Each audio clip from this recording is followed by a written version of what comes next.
Good day, I'm Samantha Allen and this is your JIS News for Thursday, November 7.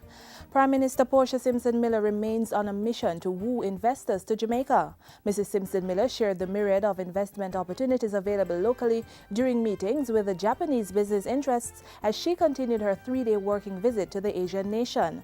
On Wednesday, the Prime Minister promoted Jamaican coffee and tourism during her meetings with the Yushima Coffee Company and the Japan Association of Travel Agents. And at a reception hosted by the Jamaican Embassy in Tokyo Thursday, the Prime Minister celebrated the successful outcome of her first visit to Japan.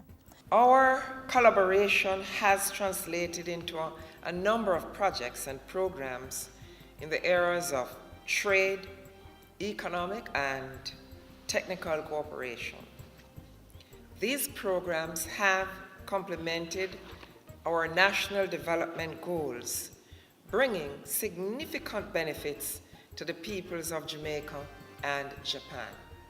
Prime Minister Simpson Miller's working visit to the Asian powerhouse concludes Friday when she will participate in a Latin American and Caribbean business forum being staged by the Japanese government and the Inter-American Development Bank. At the forum, we will share views on the future of Japan, Latin America, and the Caribbean relations and discuss the outlook for increased trade and investment flows. Meanwhile, Jamaica is already taking advantage of the technological cooperation agreement signed with Japan on Tuesday. On Wednesday, Minister of Science, Technology, Energy and Mining Philip Paulwell met with Japanese State Minister in the Ministry of Economy, Trade and Industry, Midori Matsushima. The two discussed ways in which their respective countries could benefit from technological advancements in the energy sector.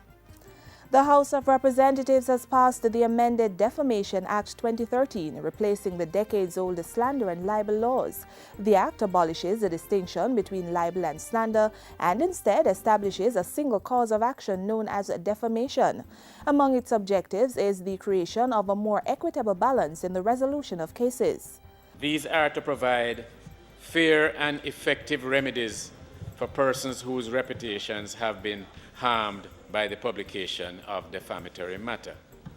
It also provides for speedy, non-litigious methods of resolving disputes concerning the publication of defamatory matter, and it ensures that the law of defamation does not place unreasonable limits on the freedom of expression.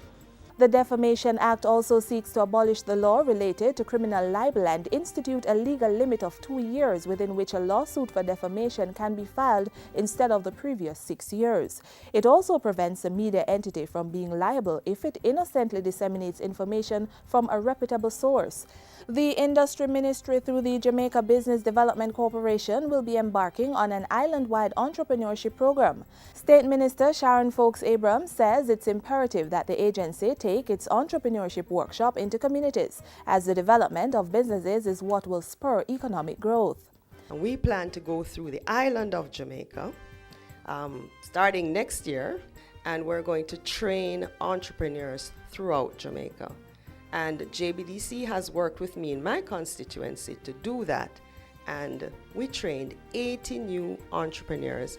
The National College for Educational Leadership, NCEL, will be giving educators an opportunity to qualify themselves to serve as school principals. NCEL will be offering training through its Aspiring Principals program, which begins in January 2014. The Education Ministry is providing 40 full scholarships to accommodate persons who are not yet school principals but are interested in learning the tools of the trade. Application forms for the 15 to 18-month program can be found on the Ministry's website, moe.gov.jm, or at regional offices across the island.